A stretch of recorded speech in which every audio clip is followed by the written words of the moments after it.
YCP అధ్యక్షుడు జగన్ పై CM Chandrababu తీవ్ర స్థాయిలో విరుచుకుపడ్డారు. ప్యాలెస్ ఉంటే తప్ప జగన్ హైదరాబాద్ వీడి రాలేరని, ఏపీలో నివసించలేరని వ్యాఖ్యానించారు. జగన్ ఎక్కడికి వెళ్లినా రాజప్రసాదాల్లోనే బస చేస్తారని వ్యాఖ్యానించారు. Lotus pond palace, Bengaluru palace, Pulivendula palace, అమరావతిలో ఇప్పుడు ఇంకో ప్యాలెస్ కడుతున్నారని చంద్రబాబు అన్నారు. జగన్ ధ్యాస ప్యాలెస్ల మీద తప్ప ప్రజల మీద ఉండదని మండిపడ్డారు.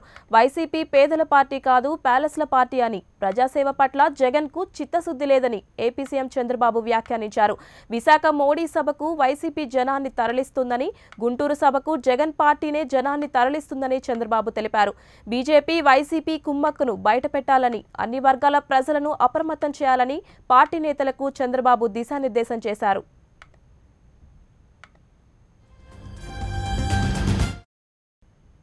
వైసీపీ అధ్యక్షుడు జగన్ పై సీఎం చంద్రబాబు తీవ్ర స్థాయిలో విరుచుకుపడ్డారు. ప్యాలెస్ ఉంటే తప్ప జగన్ హైదరాబాద్ వీడి రాలేరని, ఏపీలో నివసించలేరని వ్యాఖ్యానించారు. జగన్ ఎక్కడికి వెళ్లినా రాజప్రసాదాల్లోనే బస చేస్తారని వ్యాఖ్యానించారు. Lotus pond palace, Bengaluru palace, Pulivendula palace, అమరావతిలో ఇప్పుడు ఇంకో ప్యాలెస్ కడుతున్నారని చంద్రబాబు అన్నారు. జగన్ ధ్యాస ప్యాలెస్ల మీద తప్ప ప్రజల మీద ఉండదని మండిపడ్డారు. వైసీపీ పేదల పార్టీ కాదు, ప్యాలెస్ల పార్టీ అని, ప్రజాసేవ పట్ల జగన్ కు చిత్తశుద్ధి లేదని ఏపీ సీఎం చంద్రబాబు వ్యాఖ్యానించారు. విశాఖ మోడీ సభకు వైసీపీ జనాన్ని తరలిస్తుందని, గుంటూరు సభకు జగన్ పార్టీనే జనాన్ని తరలిస్తుందని చంద్రబాబు తెలిపారు.